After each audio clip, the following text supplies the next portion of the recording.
Hi friends, welcome to cine family two. Guppedantha Manasu serial heroine Raksha Gowda. Raksha Gowda ఈ సీరియల్లో వసుధర క్యారెక్టర్లో నటిస్తూ మంచి పేరును గుర్తింపును సంపాదించుకుంది. వసుధర ఈ సీరియల్తో తనకంటూ ప్రత్యేకమైన గుర్తింపును సాధించుకుంది. అయితే వసుధర ఈ సీరియల్లోనే కాకుండా కన్నడ మూవీస్లోనూ అండ్ అలాగే కన్నడ సీరియల్స్లో నటిస్తూ బిజీగా లైఫ్ని ఎంజాయ్ చేస్తుంది. అయితే రీసెంట్గా గుప్పడంత మనసు సీరియల్ హీరోయిన్ రక్షా గౌడ తన రియల్ లైఫ్ లేటెస్ట్ ఫొటోస్ను తన ఇన్స్టాగ్రామ్లో షేర్ చేసింది. ఆ ఫొటోస్ సోషల్ మీడియాలో బాగా వైరల్ అవుతుంది.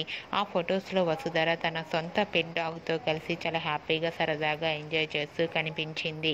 ఆ ఫొటోస్ చూసిన వారంతా క్యూట్ అండ్ లవ్లీ ఏంజల్ అంటూ కామెంట్స్ పెడుతున్నారు. మీకు కూడా Raksha Gowda real life latest photos మీకు నచ్చినట్లయితే మీ అభిప్రాయాన్ని మీ కామెంట్ రూపంలో తెలియజేస్తూ లైక్ చేయండి, షేర్ చేయండి. మరిన్ని ఇంట్రెస్టింగ్ అండ్ లేటెస్ట్ అప్డేట్స్ కోసం మా సినీ ఫ్యామిలీ 2 ఛానల్ని సబ్స్క్రైబ్ చేసుకోండి.